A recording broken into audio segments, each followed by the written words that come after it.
सौभाग्य आपका, आपको ये अमृत ज्ञान सुनने को और देखने को मिल रहा है।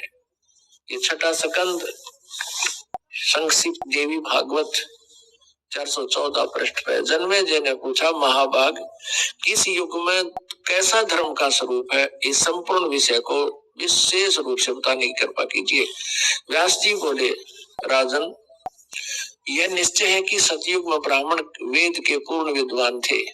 देखिए व्यास जी कह रहे हैं कि सतयुग में ब्राह्मण वेद के पूर्ण विद्वान थे और उनके द्वारा निरंतर भगवती जगदम्बा यानी देवी का, दुर्गा की आराधना होती थी।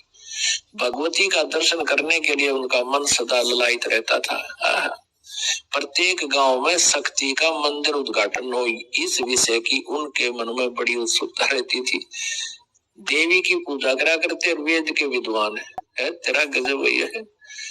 अरे ये सतयुग में ये मंदिर का लठी कटवाए नकली ब्राह्मणा ने, ये काम बिगाड़ रखे सारा, अपने स्वार्थ बस अपने चेले बिठा दी, उन्हें पूजा लागी, इनकी मौज माज की।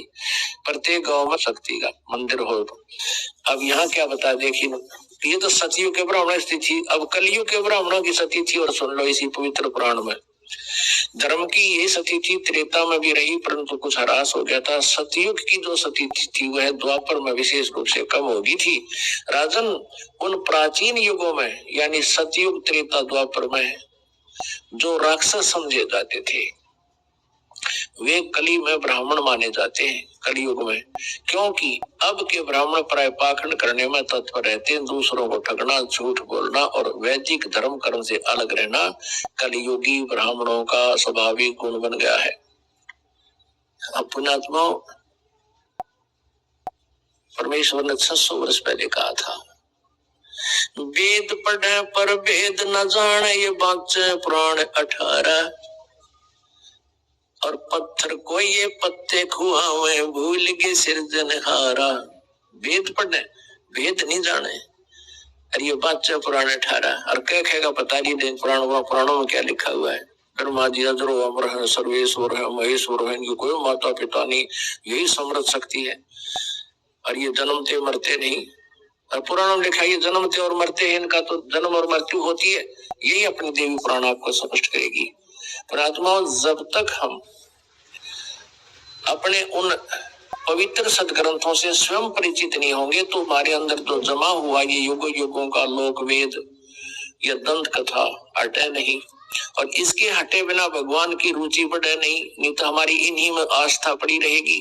तो दास का उद्देश्य यही है कि आपको रूबरू करा दूं ताकि आप प्रत्यक्ष प्रमाण देकर भगवान को पहचान सके और ज्ञान समझ सके। और ज्ञान समझ में आ गया फिर तो ये परमात्मा की महिमा बच्चा बच्चा गाया करेगा। और कोई भी नो कहेगा कबीर इज गॉड, अब तेनों का छोड़ किसने कबीर गॉड बना दिया, देख लो भाई, सुन लो, उस कबीर धारणक ना भगवान बतावे। यानी 1000 लाख करोड़ आदमी ये कहने वाले मिलेंगे।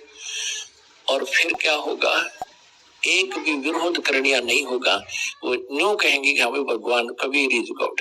कबीर तो परमात्मा थे, यही पूर्ण ब्रह्म थे।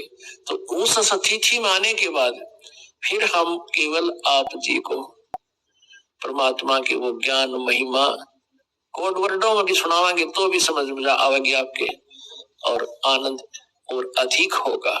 तो उसके लिए ये खेत तैयार किया जा रहा है, ये फील्ड तैयार किया जा रहा है, सदग्रंथों को रूबरू किया जा रहा है।